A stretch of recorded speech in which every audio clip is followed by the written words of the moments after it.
The archaeologists who developed the concept of peer polity interaction were primarily focused on understanding how systems evolve and change.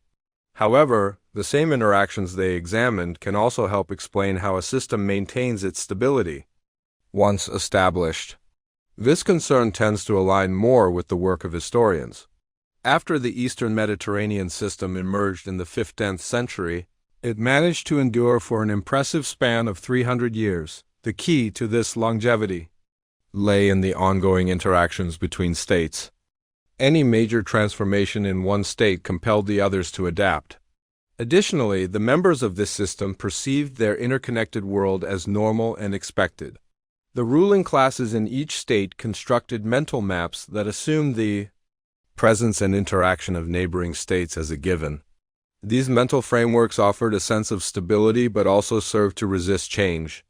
New players on the scene were often met with resistance when Assyria rose to military dominance. In the mid-14th century, displacing the Mitannians and Babylonians, neighboring states were troubled by the need to adapt. The shift not only bruised their prestige, but it also disrupted their understanding of how power was distributed. For instance, when Bernaburiash II of Babylon wrote to his Egyptian counterpart to argue that Assyria was not on equal footing with the established powers, he wasn't just lamenting Babylon's decline, he genuinely struggled to accept Assyria as a legitimate member of the elite circle of great states. Material wealth played a role in reinforcing these mental frameworks. Lavish resources, such as vast quantities of gold, were accessible only to the most powerful. Historians and archaeologists have often concentrated too heavily on material culture, interpreting economic activity as the sole driver behind historical systems. Yet, the endurance of this worldview also existed in the realm of thought. It was an intellectual creation. The states of the Eastern Mediterranean shared intertwined histories and ideological patterns. These shared ideas moved across borders, in many forms, not solely through economic trade. Royal correspondence, such as the letter from Queen Putuepa to Pharaoh Ramesses, helped reinforce a unified perspective of the world. To understand such messages, one must adopt the broader context in which they were written. Travelers, merchants, experts, and gift-bearers upheld these mental maps. Ranked in a hierarchy that reflected the prestige of their home countries, they were expected to return with impressions of foreign lands that would bolster their rulers' understanding of the world. Although each participant in the system maintained its own distinct identity and culture, and these differences should not be minimized, they also shared a common cultural and ideological framework. This shared identity was actively preserved, as it validated their roles both in the international order and within their own societies. Kings and court officials justified their elevated positions at home by appealing to their standing on the global stage. The scenario I've outlined is by no means unique in the broader context of world history, or even within the specific history of the Eastern Mediterranean. In fact, the concepts of peer polity interaction and connected histories were initially developed to analyze other regions and time periods. Similar patterns appear frequently throughout history. During the final centuries before the Common Era, the Hellenistic city-states of the Eastern Mediterranean, though technically under the authority of vast empires, continued to function as independent and distinctive entities. Despite their autonomy, these city-states viewed themselves as part of a shared system, bound by common traits that they repeatedly reaffirmed. A comparable structure existed across the entire Mediterranean and into surrounding regions during the 15th and 16th centuries CE, even though it was largely dominated by two rival empires, the Spanish and the Ottoman, across global history, no state has developed entirely in isolation. Neighboring societies have often shared numerous characteristics. The powerful empires that arose across Eurasia from Rome in the west to China in the east during the early centuries CE did not emerge independently of one another. Their simultaneous rise was part of a broader historical pattern. Similarly, the emergence of the modern nation-state in 18th and 19th century Europe was not just a series of local events, but a continent-wide phenomenon. However, such interconnected systems do not always exist. The history of the Eastern Mediterranean itself provides a clear example of this. After the collapse of the late Bronze Age world and the onset of a new Dark Age around 1000 BCE, the region no longer featured peer polities. Instead, the first millennium BCE saw the rise of a sequence of dominant empires: Assyrian, Babylonian, and Persian. These empires were centered inland, far from the Mediterranean coastline, which came to serve more as a boundary than a connector dot for these inland empires. The surrounding territories were seen merely as peripheral zones to be exploited, rather than as equal partners. There was no sense of mutual exchange or shared ideologies. Equality and interaction, which had once characterized the region, gave way to centralized control and domination, ***, while the full discussion of the collapse of the late Bronze Age world is reserved for the next chapter. A few initial observations can be made within the framework of peer polity interaction. This kind of interaction often promotes stability. Those involved typically wish to maintain the system, but it also carries the seeds of its own destruction. Due to the very nature of the interactions, much of this interaction is inherently competitive. One of the subtler yet potentially most damaging forms is competitive emulation. The urge to impress and outshine others, the world described here, was one dominated by elites. Only a small fraction of society had access to its international dimensions. When royal courts tried to imitate and surpass each other, the cost fell on the general population. Their labor made the displays of wealth and prestige possible. This competition among ruling elites intensified the social and economic disparities within each state. A more overt and violent form of competition, warfare, also had a dual negative effect. Domestically, it diverted men from productive work and placed their lives in danger. On the international level, war conflicted with the shared mental framework that upheld the world system. If states and peoples were organized in a recognized hierarchy, how could one justify waging war against equals? Warfare required a delicate balance, damaging a rival enough to assert influence without destroying the overall equilibrium. During the 300 years of the late Bronze Age, only one major state vanished, Mitanni. Once the dominant power in northern Syria during the 15th century, by 1300 it had been reduced to a group of client states controlled by Hatti and Assyria. However, Mitanni's collapse didn't dramatically shift the regional balance, as no single power benefited exclusively. The Hittites took control of its western territories, while Assyria inherited the eastern part. Conflicts during this era generally occurred on the periphery of the great powers or took the form of raids that left the larger structure of power mostly intact. ***, in 1984, the German scholar Alexander Demand published an extensive volume examining the many explanations proposed for the fall of the Roman Empire during the mid-first millennium CE, categorized roughly 210 different theories under broad causes such as internal political issues, external invasions, socioeconomic pressures, recurring patterns of decline, natural disasters, and religious influences. His work demonstrated how historians had debated these reasons since the 18th century. The lack of a definitive answer has even led some to question whether the fall of the Roman Empire ever truly occurred. In this vein, Gibbon's Decline and Fall of the Roman Empire, first published in the 18th century and continuously reprinted since, carried the story forward to 1453. When Byzantium was conquered by the Turks, the fall of Rome has remained a central focus of historical study, never disappearing from scholarly memory.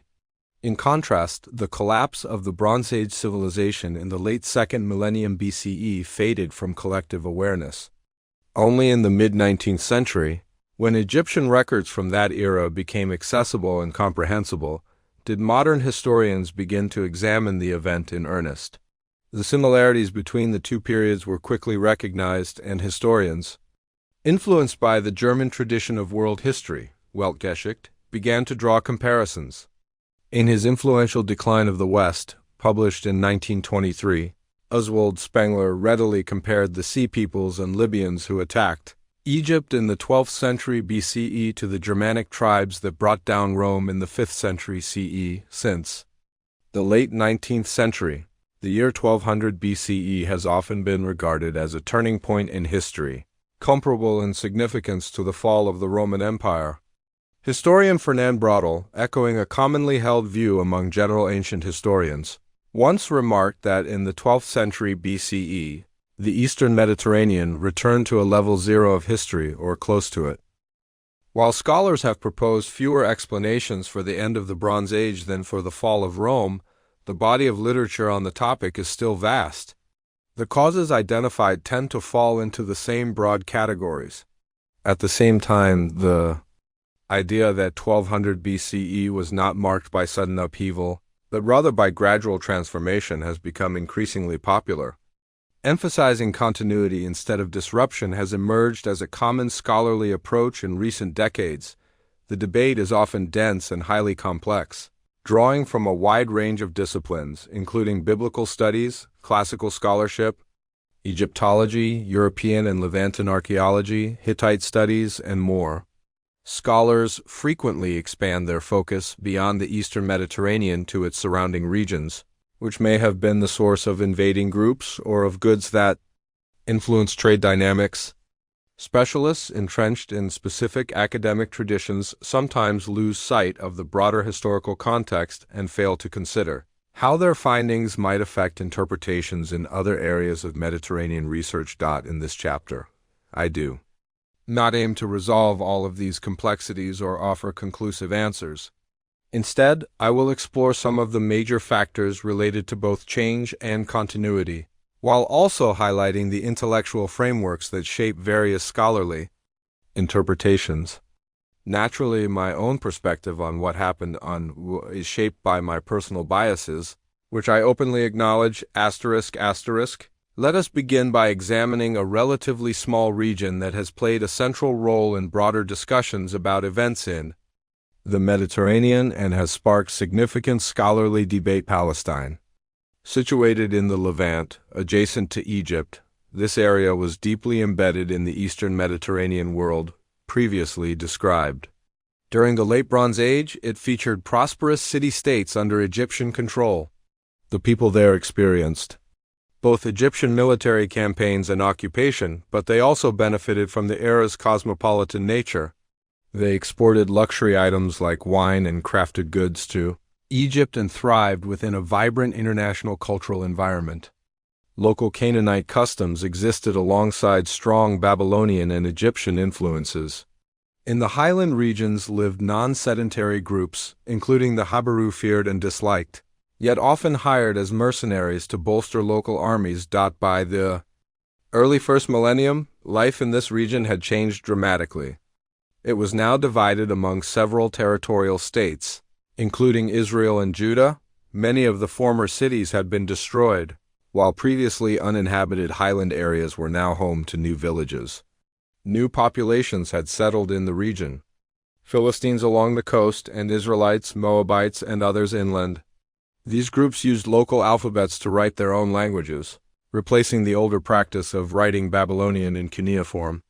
They adopted iron tools and weapons instead of bronze, engaged in trade with Phoenicia and Arabia, and displayed numerous other differences from the societies that had lived there 2 to 3 centuries earlier. A dark age separated these two eras, making it especially difficult to trace the exact nature of the transition. Palestine may offer more evidence than any other part of the Eastern Mediterranean for understanding the changes that occurred between the second and first millennia.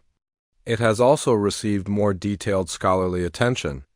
Among its sources is the Hebrew Babel, an influential and vivid ancient text that reflects the perspectives of its authors on these events. The archaeological record is vast. Palestine is one of the most thoroughly excavated areas in the Mediterranean, and perhaps even in the world. Yet the wide range of modern interpretations shows just how challenging it is to use this wealth of material to produce definitive historical accounts. A straightforward reading of the biblical narrative might seem to provide clear answers. According to this account, the 12 tribes of Israel, having fled Egypt during the reign of an unnamed Pharaoh who oppressed them, wandered in the desert for 40 years before entering Palestine from the east through military conquest. They are said to have destroyed major cities like Jericho and Ai, after a time living as separate tribes and relying on various male and female leaders chosen during periods of crisis. The judges, a kingdom eventually emerged under a stable, dynastic rule. This united monarchy later divided into two kingdoms, Israel and Judah, which coexisted alongside other political entities such as the Philistine city-states, Damascus, Moab, Ammon, and others. The independence of these states was ultimately brought to an end by the Assyrian and Babylonian empires between the 8th and 6th centuries BCE. In this version of events, the Israelite conquest of Canaan was the driving force of change, introducing a new population and way of life, ending older urban traditions, and settling areas that had previously been uninhabited. Initially, archaeology appeared to support this biblical story. Some cities, including Jericho, revealed layers of destruction that could have been caused by invading Israelites. However, further study revealed chronological discrepancies. Both Jericho and Ai were already uninhabited by the early 12th century BCE, the supposed time of the Israelite arrival. In addition, closer examination of the biblical texts exposed inconsistencies within the conquest narratives and other parts of the account, leading to increased skepticism about using the Bible as a purely historical source. Today, scholarly opinion spans a wide spectrum from those who accept the biblical account as historical truth to those who reject nearly all of it except for a few details corroborated by external sources. For scholars who do not view the Bible as a historically accurate record, alternative explanations have been necessary to understand the changes that took place in ancient Palestine. One influential theory emerged in the United States during the 1960s, shaped by the civil rights movement and its focus on social justice. According to this view, the collapse of the late Bronze Age city-state system was not caused by nomadic invaders from outside, since large-scale nomadism did not yet exist. Instead, the theory proposes that local, marginalized populations rose up against their urban rulers in what was essentially a peasant revolt. While still drawing loosely on the biblical tradition, this interpretation linked the early Hebrews to the Habaru groups previously discussed, arguing that internal social upheaval, rather than foreign conquest, transformed the region. For many scholars, archaeology became the primary source of evidence. Some researchers focused on migrations of groups other than the Israelites as the main cause of the decline of late Bronze Age civilization. Among these new populations, the Philistines stood out as key players in the region's history during the early first millennium. They established major urban centers along the southern coast, and archaeological findings revealed cultural links between the Philistines and the Mycenaean world. The pottery they produced or imported closely resembled a type known as Mycenaean 3C, 1b, ware, particularly the versions made in Cyprus and southern Anatolia rather than the Aegean heartland. The Philistines were immigrants, though their arrival appears to have occurred gradually rather than all at once. Egyptian records, which will be explored in more detail, later identified the Philistines as part of the Sea Peoples, a collective whose migrations are considered by many scholars to have played a critical role in the collapse of the Bronze Age. Other groups within the Sea Peoples also settled in Palestine. The Jeker, for example, are said to have occupied the harbor city of Dor, as mentioned in the Egyptian story of Weneman, while archaeological and textual evidence suggests that unidentified groups settled in the central Jordan Valley. However, in more recent scholarship, the emphasis has shifted from abrupt change to gradual continuity. The archaeological record in Palestine reveals a diverse picture of what happened to cities and settlements during this transitional period. Some cities were abandoned, others underwent changes in how people lived, and still others maintained older traditions. The transformation was neither uniform nor simple. Rather, it was a slow and complex process that varied widely across the region, instead of being entirely reshaped by the arrival of new populations and customs such as the Israelites, Judeans, Philistines, and other Sea Peoples. Many of the existing Canaanite communities survived and continued their way of life in several areas. Some scholars argue that there was no true Dark Age at all, but rather a new era that emerged from the foundations of Canaanite culture. Megiddo, for example, though destroyed at the end of the Late Bronze Age, was soon rebuilt following the same layout as its earlier incarnation.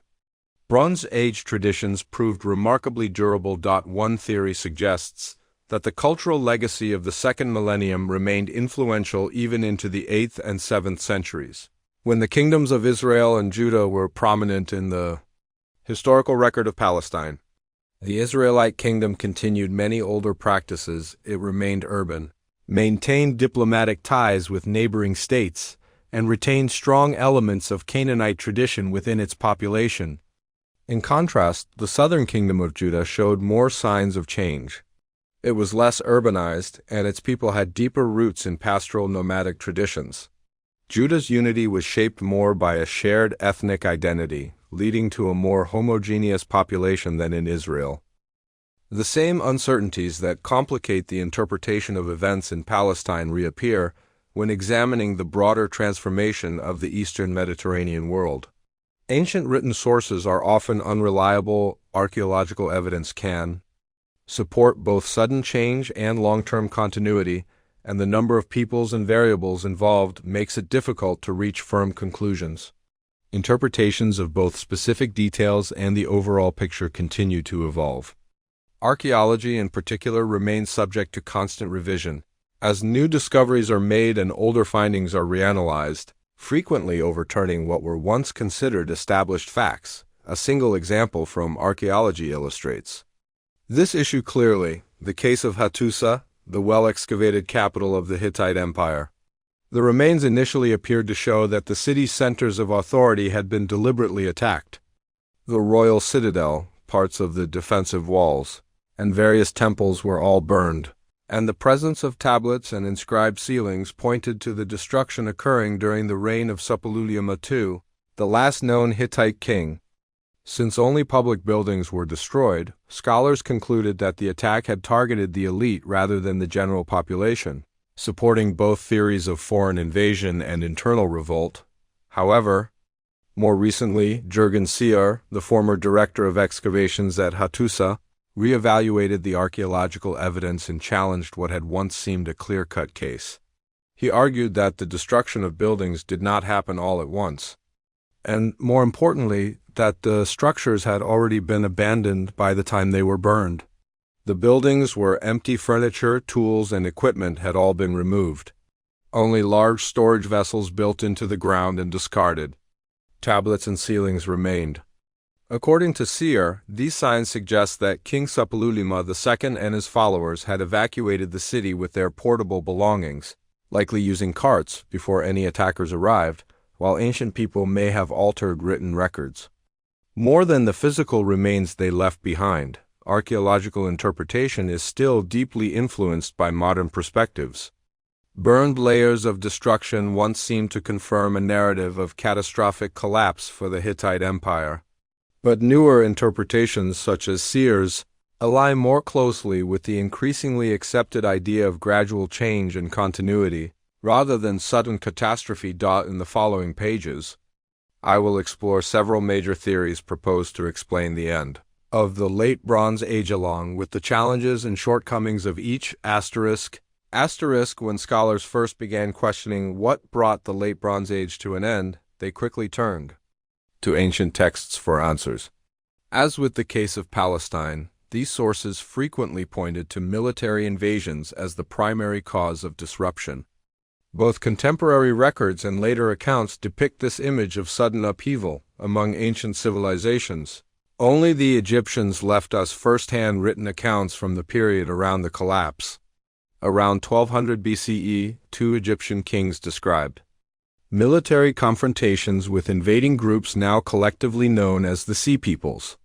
In the 5th year of his reign, King Merneptah, who ruled from 1213 to 1204 BCE, claimed he had successfully repelled an attack led by a Libyan chieftain named Mary, who was allied with several other groups, the Meshwesh from the west, and the Shardana, Lukka, Ekwesh, Toresh, and Shekelesh from the north.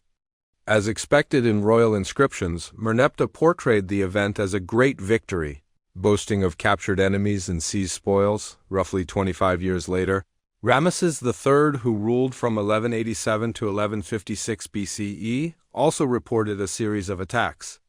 In the 5th year of his reign, he turned back another Libyan assault, and again in year 11. Between these events, he engaged in warfare with northern enemies and provided a more detailed account of their actions. Referring to events around 1180 BCE, Ramesses described a vast and destructive invasion. Foreign lands conspired in their islands. Suddenly, these regions were uprooted and scattered in conflict. No nation could withstand their weapons from Hatti, Kode, Carchemish, Arzawa, and Alesia onward. All were cut down at once. They set up camp in Amaru, devastated its people, and made the land appear as if it had never existed. Advancing toward Egypt, they came full of confidence, saying, "Our plans will succeed." Their alliance included the Paliset, Jeker, Shekelesh, Denayan, and Weshesh united peoples who extended their hands over vast lands. Ramesses III confronted these invaders in Palestine, fighting battles both on land and at sea.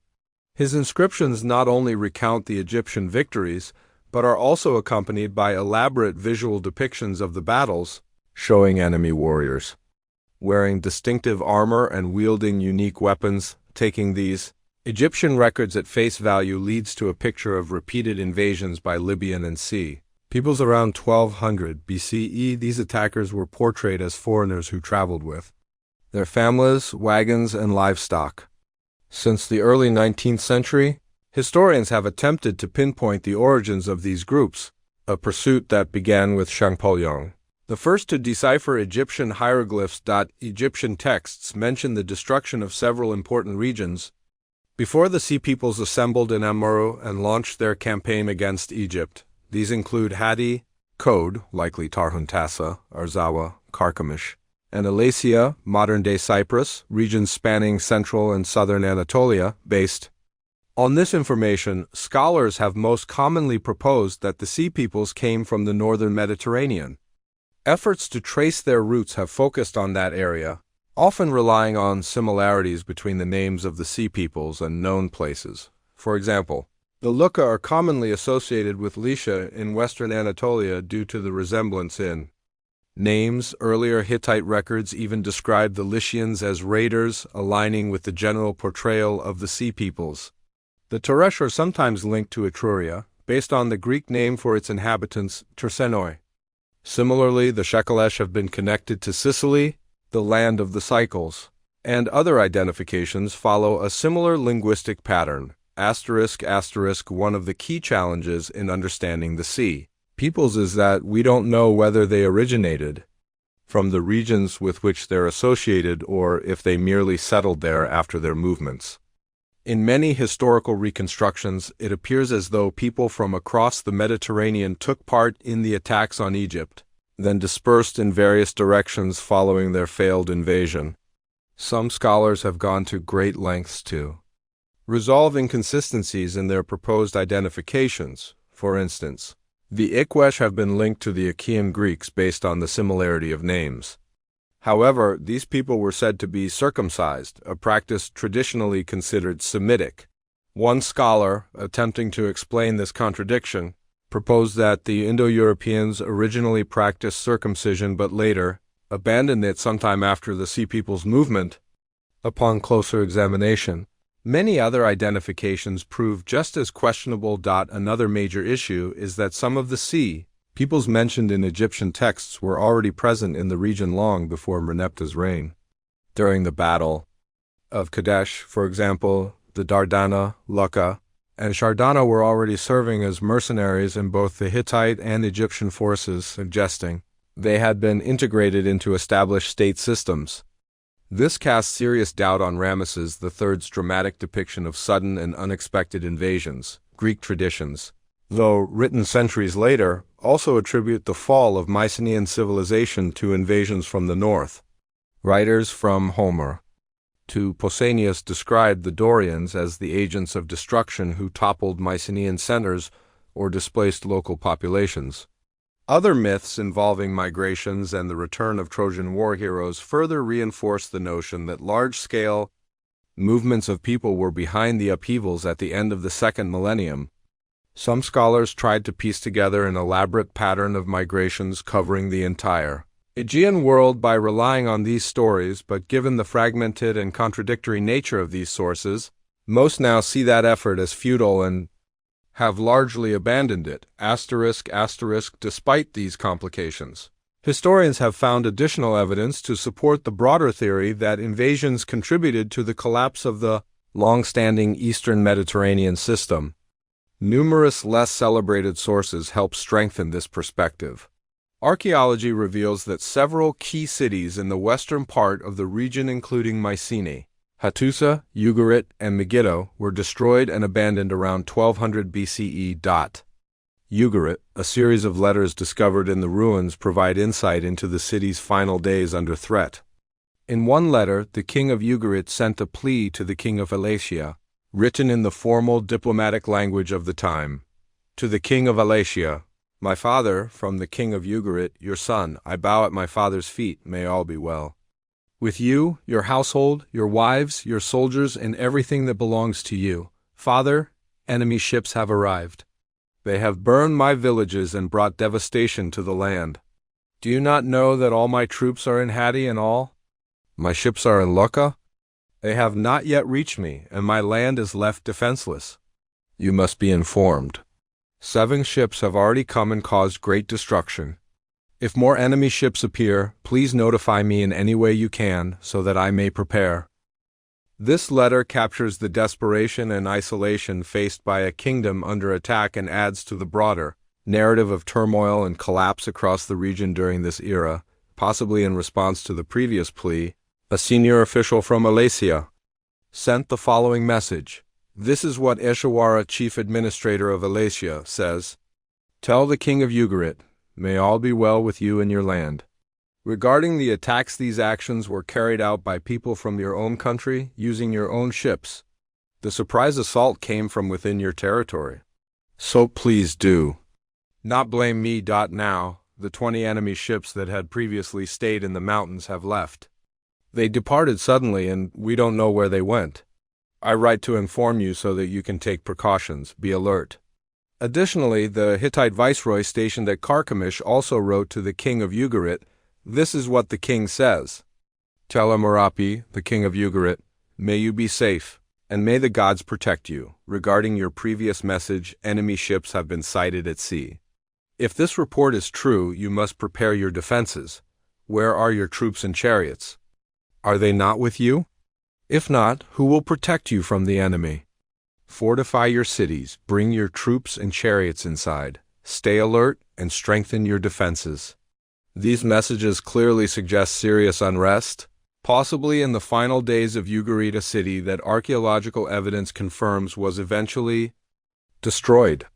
When these letters were first made public, the excavator, Claude Scheffer, claimed they had been discovered in a palace courtyard oven, along with other clay tablets awaiting firing. He believed a wall had collapsed on top of the oven during the palace's destruction by the Sea Peoples, interrupting the firing process. To him and many others, this provided dramatic proof of how suddenly the Sea Peoples struck. This interpretation captured the imagination of historians, despite the oddity that many of the tablets contained only routine administrative information, such as village lists. That detail was often overlooked amid the broader narrative of Ugarit's downfall. However, recent archaeological analysis has overturned the original story of the tablet kill. Evidence now shows that there was no oven at that location. Instead, the tablets were likely placed in a deposit during the construction of a small wall. This means the letters may have been written well before Ugarit's fall, and possibly at different points in time. The earlier assumption that the Sea Peoples' attack was so sudden the king couldn't even send out his messages was shaped more by prevailing historical theories than hard evidence. Now, without a secure dating context, these letters can no longer be cited as proof that Ugarit fell in a rapid and unexpected assault by the Sea Peoples. Just as in the case of Palestine, A closer examination of the evidence for violent invasions reveals inconsistencies and contradictions. The Egyptian portrayal of a sudden, coordinated onslaught loses credibility when we consider that two pharaohs, living decades apart, recounted almost identical stories involving familiar groups. Similarly, the much later Greek traditions of mass migrations are so muddled and conflicting that they offer little historical value. The letters from Ugarit might shed light on the city's final days, but their significance remains uncertain. They refer only to small fleets, 7 or 20 ships, not to a large-scale offensive. That could account for the widespread destruction archaeologists have uncovered. Moreover, archaeological evidence of destruction across the eastern Mediterranean does not point to a single catastrophic wave of attacks. The timeline spans several decades, making a sudden collapse unlikely. In many cases, cities appear to have anticipated conflict long before it struck. Mycenae, for instance, underwent multiple fortification efforts before its downfall, and the Hittite court had time to evacuate the capital along with valuable belongings. Many key cities, in fact, were never destroyed at all. Invasions as explanations for major historical change were especially popular from the late 19th century into the first half of the 20th. Even Oswald Spengler grew weary of this line of reasoning.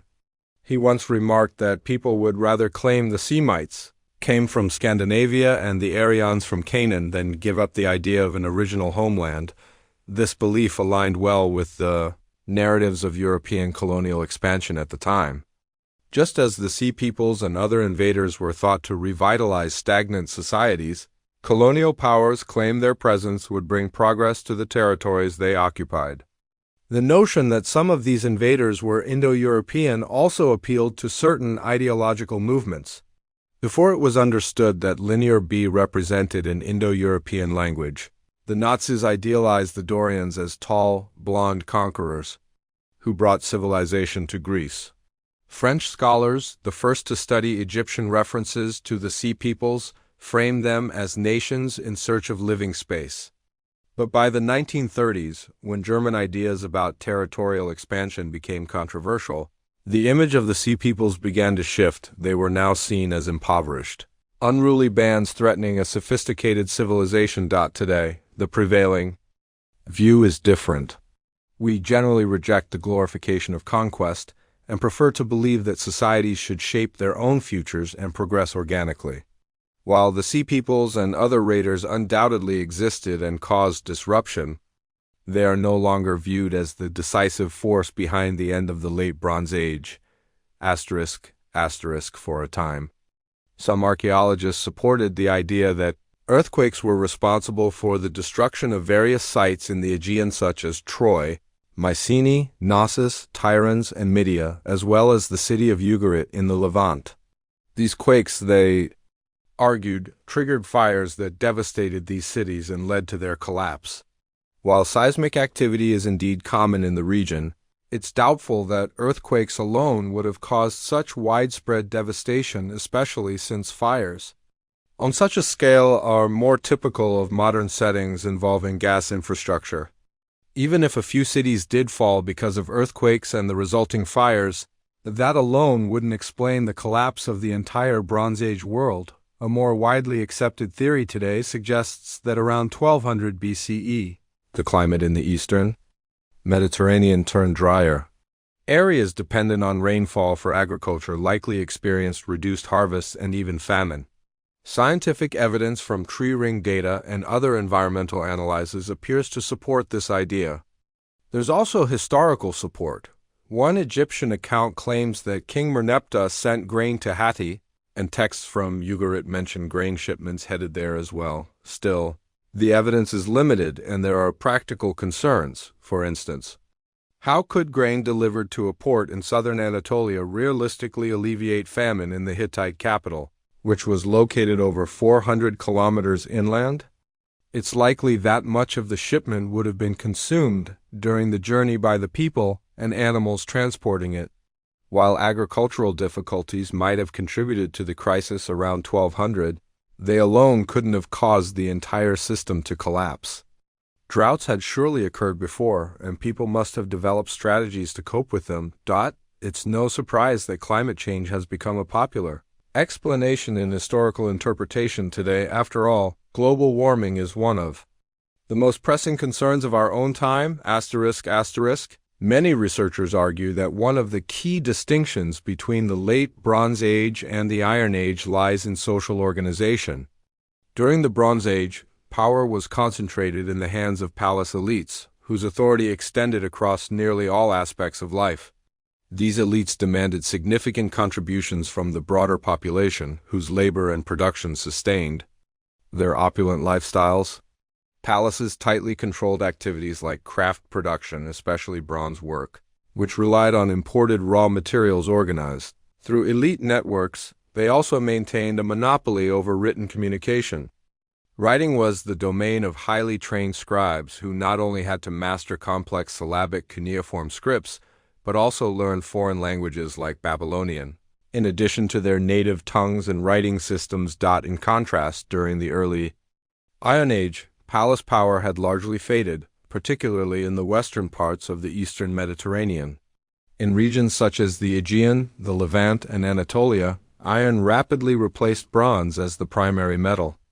Unlike bronze, iron ore could be sourced locally, and mobile blacksmiths could produce the necessary tools and weapons without needing the support of centralized palatial systems. Writing also became more accessible during this time. The alphabet spread widely, and while it was not inherently more effective as a communication tool than cuneiform or hieroglyphics, it was far easier to learn and less restricted in its use. The Greek world of the first millennium BCE, for instance, came to be seen as the birthplace of democracy with broader political participation. While the level of actual democracy is often debated, it's clear that classical Greece lacked the all-encompassing palatial structures of the earlier Bronze Age. The idea that social factors played a key role in the collapse of the late Bronze Age gained traction, especially in the 1960s. As noted earlier, the theory portraying the Israelite conquest of Palestine as a peasant uprising coincided with the height of the civil rights movement in the United States. Meanwhile, in Europe, Marxist scholars, most notably the influential prehistorian V. Gordon Childe, emphasized social dynamics in their interpretations of history. Although Marxist frameworks are less dominant now than in the mid-20th century, they still persist. If class struggle is indeed a driving force in history, then internal social unrest could well have played a central role in ending the Bronze Age. Throughout this book, I have repeatedly highlighted the deep social inequalities present in late Bronze Age societies. The palace elites enjoyed exceptionally high standards of living, sustained by the labor and resources of the general population. They physically distanced themselves from ordinary people by living in exclusive areas, embraced a cosmopolitan lifestyle that often made them more connected with foreign elites than with their own citizens, and were buried with extravagant displays of wealth. Reconstructing the economic conditions of the broader population is difficult, but in some regions, particularly in the Syro-Palestinian area, it appears that a small number of farmers supported a disproportionately large number of urban elites. At Ugarit, for instance, estimates suggest that a rural population of around 31,000 to 33,000 sustained an urban group of about 6,000 to 8,000. While these numbers are not exact, they strongly imply that a relatively small working population was responsible for generating the wealth that enabled the elite to live so lavishly. Evidence from across Syria shows that manual labor was in short supply. Landowners, including the king, often struggled to secure enough workers. In response, creditors would sometimes demand that debtors offer a family member as labor in place of interest payments. Private debt was a persistent issue in ancient Near Eastern societies. Although rulers in the early second millennium occasionally issued debt remissions to relieve this burden, such practices had fallen out of use by the later part of the millennium. For indebted farmers, options were limited. Emigration was rarely feasible, as most international treaties, including one between Ramesses II and Hattusili III, required that refugees be returned to their home countries. The emphasis placed on such clauses suggests this was a widespread and serious issue.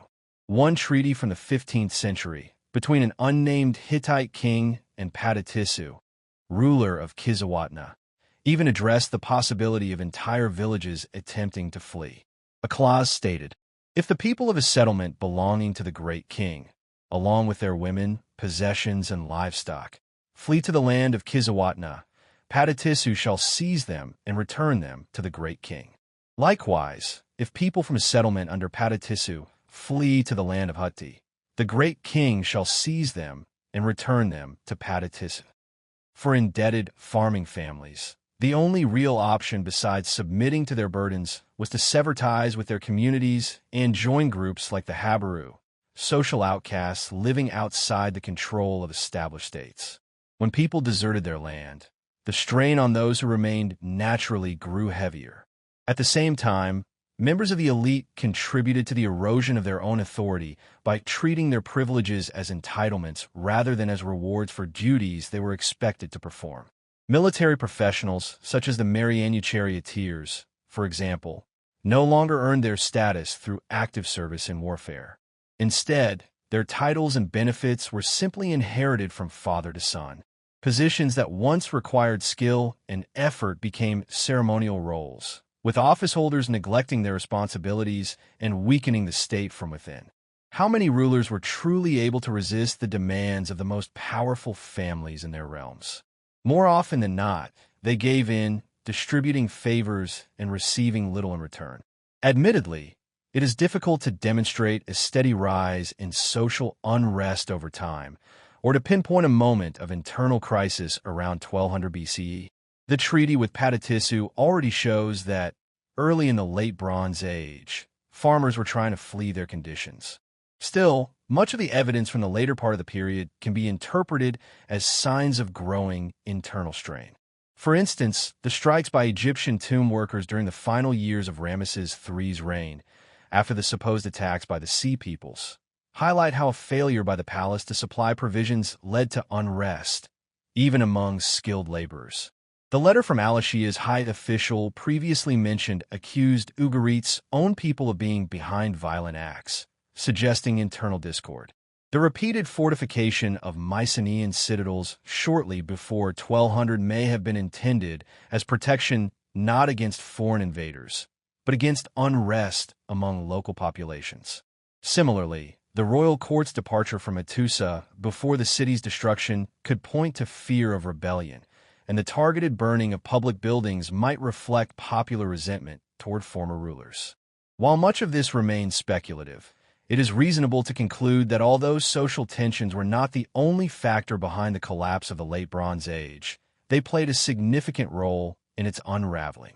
A reader exploring the collection of academic essays from the 1990 conference titled The Crisis Years, the 12th century BC, might come away with the impression that no true crisis occurred during that time.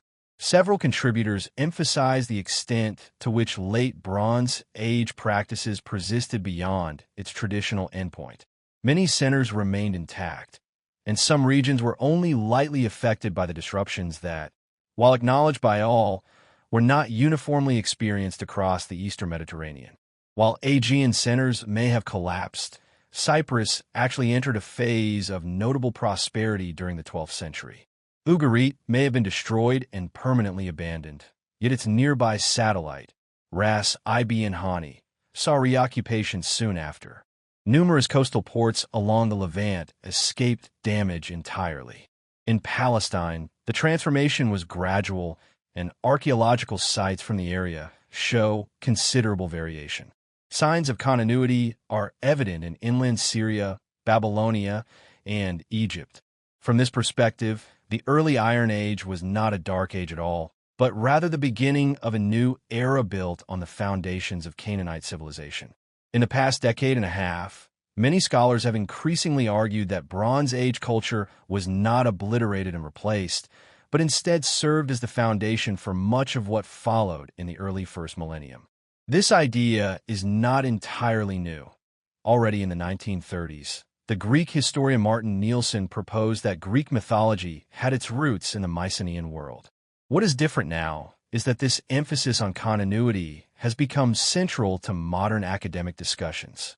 A 2000 conference session, for instance, carried the title "The Dark Age That Never Was," highlighting a growing consensus that the early Iron Age in the Eastern Mediterranean should not be viewed as a time of collapse, but as a period of transition marked by social, economic, and political reorganization. Today's scholarship tends to minimize the image of catastrophe at the end of the Bronze Age, instead drawing connections to later developments. This leads us back to the dilemma once posed by Gibbon. How do we determine where one historical period truly ends? It is increasingly clear that many features once believed lost with the fall of the Bronze Age in fact endured well into the following centuries. The Hittite state offers a compelling example in political terms. 2 decades ago, it was widely accepted that the destruction of Hattusa marked a definitive end. The royal line had died out, and the Hittite Empire, one of the great powers of the Late Bronze Age, had vanished completely. The populations that later occupied Anatolia, such as the Phrygians, were seen as unrelated newcomers with different cultural traditions. However, both new discoveries and a fresh analysis of earlier inscriptions from cities in southern Anatolia and northern Syria have revealed that the royal line of Hutti continued in that region. Well into the 10th century, rulers there retained the second millennium title of Great King and may have governed significant territories until the rise of the Aramean states altered the political landscape. Numerous other examples could be cited across various aspects of life, political, economic, religious, cultural, and social, that support the view of continuity. Today, few would still echo Braudle's assertion that the Eastern Mediterranean effectively reset to year zero around 1200. Yet this current emphasis on continuity is not without its own modern academic leanings. Across the field of history, there is now a strong preference for explaining change through internal developments rather than through external forces or the arrival of outsiders.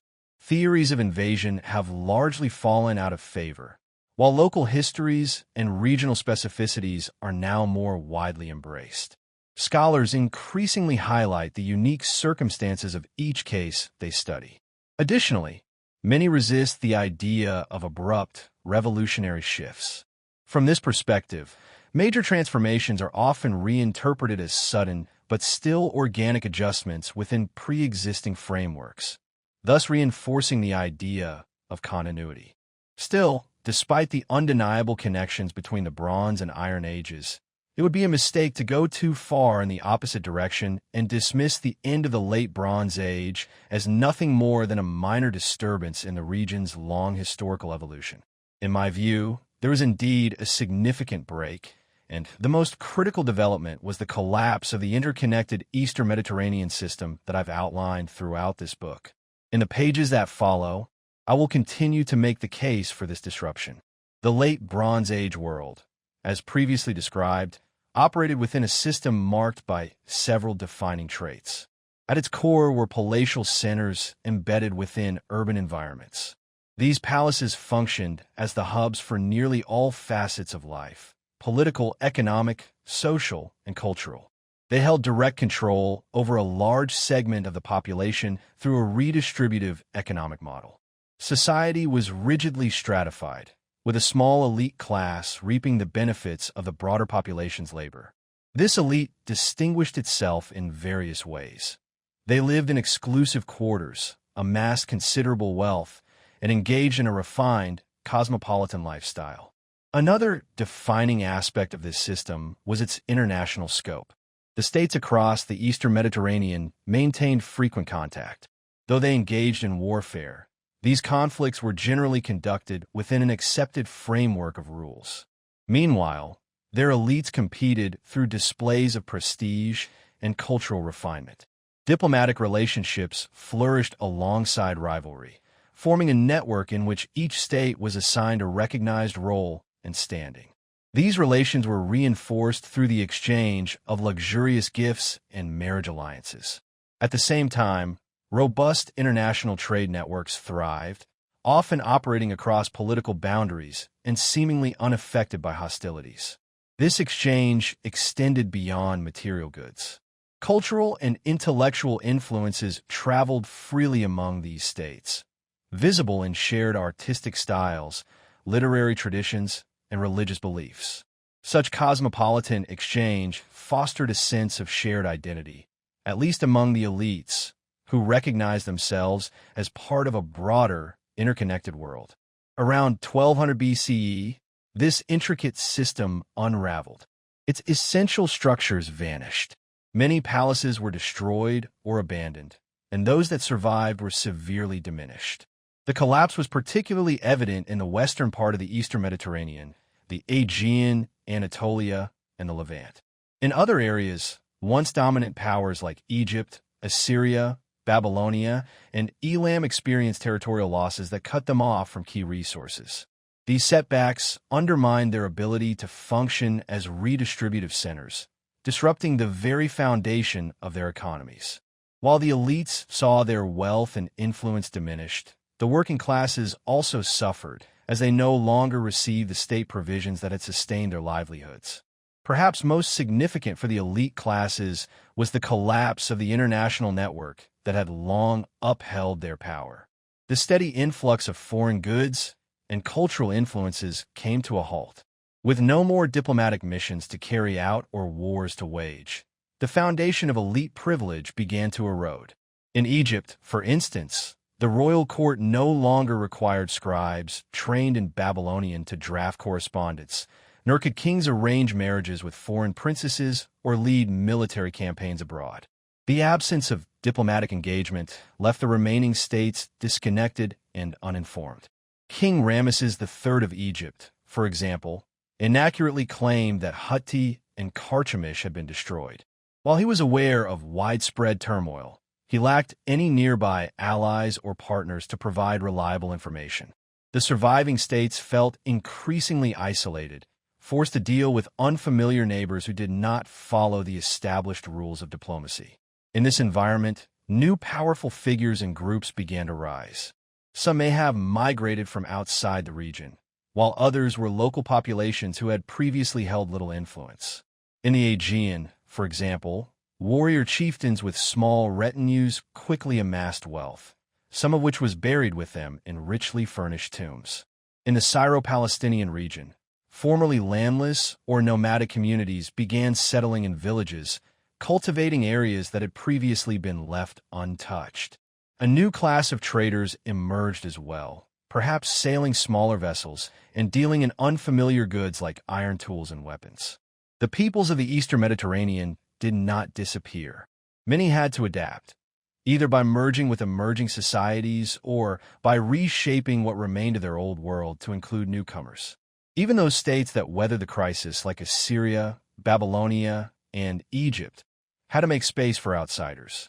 Libyan groups settled in Egypt's Nile Delta, and Arameans expanded across Mesopotamia. Across the region, people developed new ways of life, blending old traditions with new realities depending on local circumstances. Some rebuilt societies atop the visible ruins of the past, while others had little left to preserve. But what caused these sweeping changes? There was no singular event or explanation. Some population movements likely brought new groups into the region, and in certain places, internal uprisings against the ruling classes led to destruction. These disruptions, in turn, created space for alternative forms of society to emerge. Climate change, such as prolonged drought, might have contributed by pushing farmers past their limits, though that remains uncertain. Crucially, the seeds of collapse were already embedded in the late Bronze Age system itself. Internally, each state struggled with social inequality that pitted the working majority against the elite minority. Externally, the system was defined by mutual dependence and fierce competition.